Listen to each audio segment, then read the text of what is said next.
우리나라 당뇨병 환자가 600만 명을 넘어섰습니다. 이는 10년 전 전망했던 당뇨병 수치보다 30년이나 앞당겨진 것인데요. 이처럼 당뇨병의 유병률은 우리가 생각하고 있는 것보다 훨씬 더 급속히 증가하고 있습니다. 당뇨병의 고위험군인 당뇨병 전 단계 인구까지 감안하면 우리나라 국민 2천만 명 이상이 이미 당뇨병을 앓고 있거나 당뇨병의 위험에 노출되어 있는 셈입니다. 당뇨병은 지난 10년간 질병 부담 측면에서도 부동의 1위를 차지하고 있습니다. 당뇨는 겉으로는 잘 표시가 나지 않지만 합병증이 동반될 때에는 무서운 결과를 초래하게 되는데요. 당뇨병은 고혈압이나 이상지질혈증 등 동반 질환의 비율이 높기 때문에 당뇨 초기부터 적극적인 관리가 필요합니다. 당뇨 환자가 많아진 이유는 바쁜 생활에서 오는 스트레스와 불규칙한 식생활, 운동 부족 등으로 현대인은 당뇨병에 걸릴 수 있는 최적의 조건에 노출되어 있기 때문입니다. 거기다 아시아인들은 서양인들에 비해 췌장이 작기 때문에 인슐린을 만들어내는 능력에 취약해서 당뇨병에 걸릴 확률이 더 높은데요. 연령이 65세 이상으로 올라가면 환자 수는 급격하게 늘어서 3명 중 1명이 당뇨병을 앓고 있다는 수치가 나옵니다. 더욱 큰 문제는 지난 20년 사이 30대의 젊은 당뇨병 환자가 10배나 증가했다는 사실입니다. 주위를 조금만 둘러보면 당뇨를 앓고 있는 사람을 쉽게 찾을 수 있는데요. 더 이상 당뇨는 특별한 병이 아닙니다. 언제든 우리가 걸릴 수 있는 질병이라고 생각하고 미리 대비해야 합니다. 당뇨가 있더라도 좌절하실 필요는 없지만 몸에 배인 나쁜 습관을 고쳐야 당뇨에서 해방되실 수 있습니다. 오늘 말씀드릴 이것만 충분히 관리하더라도 혈당 스파이크를 줄이고 합병증을 예방하며 당뇨로 인한 사망률을 낮출 수 있습니다. 오늘은 당뇨인들이 의외로 잘 모르는 당뇨의 설탕보다 위험한 4가지와 당뇨인이 피해야 할 음식 3가지에 대해 알아보겠습니다. 생각지도 못했던 내용들이 곳곳에 숨어 있으니 꼭 끝까지 시청해 주시기 바랍니다. 안녕하세요. 생활 속 유익한 건강 꿀팁을 전해드리는 건강주의보입니다. 구독과 좋아요, 알림 설정은 영상을 제작하는데 정말 큰 힘이 됩니다. 영상을 보시고 더 궁금하신 점은 댓글로 알려주세요. 첫 번째, 양치질을 거르는 습관입니다. 양치질을 자주 거르게 되면 당뇨에 걸릴 위험이 높아진다는 사실 알고 계셨나요? 양치질과 당뇨가 무슨 연관이 있는 건지 궁금하신 분들이 많을 텐데요. 유럽 당뇨병 학회 국제학술지에서는 치주질환이 있는 집단과 치아 손실이 많은 집단에서 당뇨의 발생 위험이 높은 것으로 밝혔으며 하루 3번 양치질을 하는 경우 당뇨 발생 위험도가 8% 감소한 것으로 나타났습니다. 이 연구는 일상생활에서 실천할 수 있는 양치질을 잘하는 생활 습관만으로도 당뇨를 예방할 수 있다는 결과를 도출했습니다. 양치질이 당뇨병 발생에 영향을 주는 이유는 바로 치주질환과 구강위생 상태가 좋지 않으면 입안의 상처를 통해 균이 들어가는 균열증과 전신염증 반응을 일으킬 수 있는데요. 이러한 증상들이 당뇨병의 발병 원인이 되기 때문입니다. 당뇨 증상으로 인해 잇몸 질환이 유발되기도 하지만 반대로 당뇨를 유발하는 원인이 잇몸 질환이 되기도 한다는 사실이 놀라운데요. 특히나 당뇨가 있으면 감염에 대한 저항력이 떨어지고 미세혈관 합병증이 유발되기 때문에 치주염이 발생할 확률이 높아집니다. 때문에 당뇨가 있다면 더더욱 양치질을 잘하고 치주 질환에 대비해야 합니다. 당뇨 환자들이 치주 질환이 발생했을 때 초기에는 대부분 잇몸에서 피가 나고 욱신거리지만 이러다 말겠지 생각하며 아무렇지 않게 넘기려다가 결국 치조골이 80% 이상 소실되어 치아를 발치하는 경우가 굉장히 많습니다. 양치질을 하지 않는 습관은 잇몸을 나쁘게 만드는 지름길입니다. 당뇨는 잇몸 관리를 통해 안정된 구강 상태를 만드는 것이 중요하다는 사실 기억해 주세요. 여기서 잠깐, 그렇다면 양치를 할 수 없을 때 급하게나마 구강청결제 등으로 관리하는 것은 괜찮을까요? 구강청결제를 하루에 2번 이상 자주 사용하면 당뇨병 위험이 증가합니다. 미국 하버드 공중보건대학교 연구팀은 구강청결제와 당뇨병의 관련성에 대해 40에서 65세의 과체중 성인 1200여 명을 대상으로 연구를 진행했는데요. 연구 결과 구강청결제를 사용하는 사람에게 고혈당 문제가 발생하는 것을 입증했습니다. 특히 매일 2회 이상 구강청결제를 사용하는 사람은 당뇨병 위험이 55%나 증가했다고 합니다. 구강청결제를 자주 사용해 입안을 헹궈내면 해로운 세균뿐만 아니라 유익한 세균까지 모두 죽이게 되기 때문에 이런 결과를 초래한다고 합니다. 구강 내 유익균은 세포들이 인슐린 분비와 대사 활동을 조절하게 하는 중요한 기능을 하는데요. 신체가 산화질소를 만들어내는데 도움을 줌으로써 비만을 막는 역할도 합니다. 구강청결제로 인해 구강 내 유익균이 파괴되어 혈당 대사를 변화시키고 당뇨병을 촉진시킨다는 것입니다. 따라서 전문가들은 구강청결제의 사용을 하루 1번 이하로 제한하는 것이 바람직하다고 강조합니다. 혈당이 걱정되신다면 반드시 양치질을 통해 치아와 잇몸을 관리해주세요. 두 번째, 불 켜놓고 자는 습관입니다. 밝은 곳에서 자면 인슐린 생성이 감소해 당뇨병을 유발할 수 있습니다. 우리 신체는 자는 동안에 다양한 호르몬을 분비하고 많은 일들을 합니다. 수면하는 과정에서 방해를 받게 되면 교감신경계가 자극되어 인슐린 저항성은 높아지고 호르몬 분비는 줄어들게 되는데요.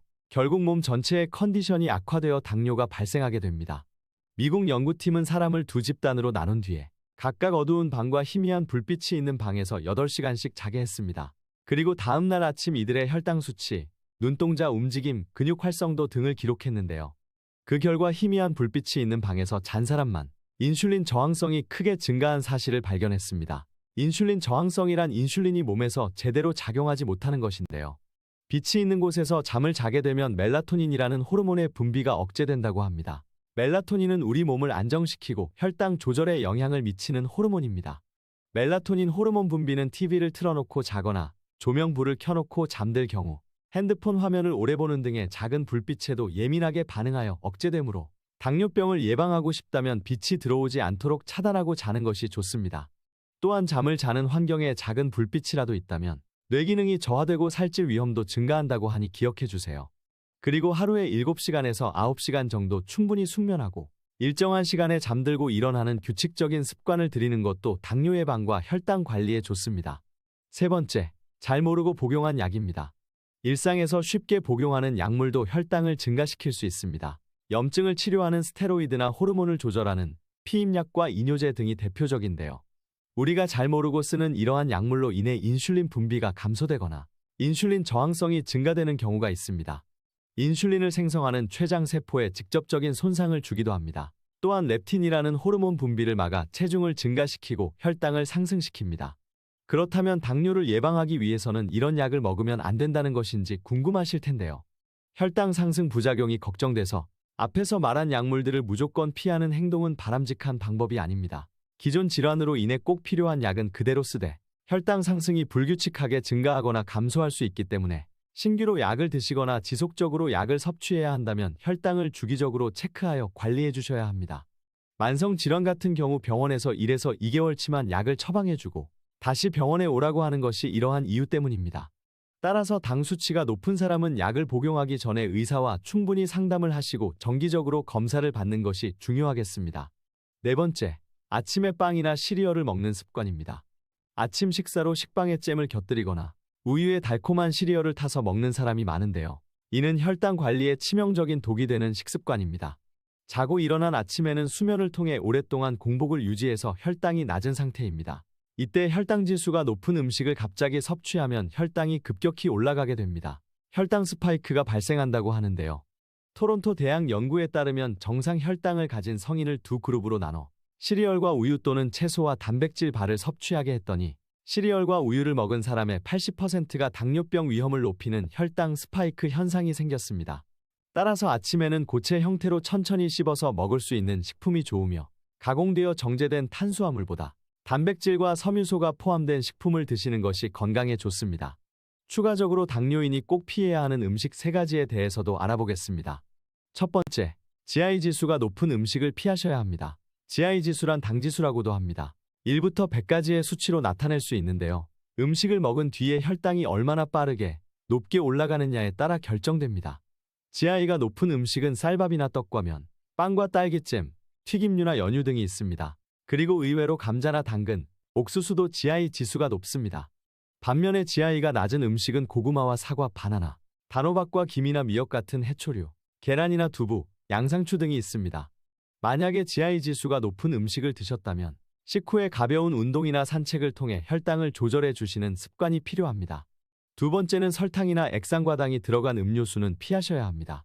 달달한 커피나 콜라, 이온 음료, 비타민 음료를 포함해 카페에서 파는 과일 주스도 시럽이 굉장히 많이 들어가기 때문에 건강에 좋지 않습니다. 세계보건기구에서는 1일 당 권장량 기준으로 하루 섭취 칼로리의 5%를 제시하는데요. 하루에 2000칼로리 섭취 시 25g의 당을 섭취할 수 있습니다.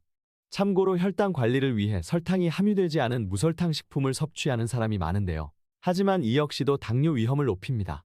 무설탕 식품에는 설탕 대신 에리스리톨 같은 인공감미료를 사용해서 단맛을 내는데요. 칼로리나 탄수화물 함량이 결코 낮은 편이 아니고 인공감미료가 장내 미생물에 영향을 미쳐 혈당을 높이니 무설탕이라고 안심하시면 안 되겠습니다. 세 번째, 트랜스 지방 섭취를 피하셔야 합니다. 고혈당일 때 이상지질혈증이나 고혈압 같은 혈관 질환이 동반되는 경우가 매우 많습니다. 문제는 고혈당이 이런 질병을 유발시키기도 하지만 고혈당으로 인해 혈관이 손상되면서 상당한 합병증을 동반한다는 사실입니다. 이 중에서 이상지질혈증을 부르는 직격탄이 바로 트랜스 지방입니다. 트랜스 지방은 인공적으로 만든 물질인 만큼 우리 몸에서 자연적으로 처리되지 않고 혈관 등에 계속 축적되고 쌓이게 됩니다.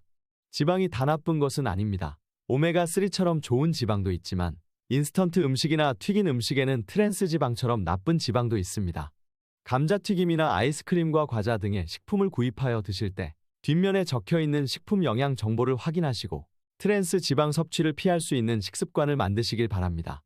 오늘부터 당뇨 걱정 없는 건강한 생활 습관을 지켜나갈 준비되셨나요? 우리가 조금만 신경 쓰고 노력해도 혈당 걱정 없이 살아갈 수 있습니다. 오늘 말씀드린 내용 잘 기억해 두시고 활용해 보시기 바랍니다. 영상이 도움이 되셨다면 구독과 좋아요, 알림 설정 부탁드립니다.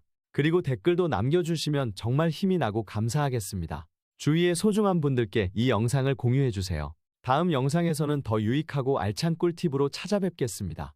모두가 행복한 그날까지 오늘도 건강하세요.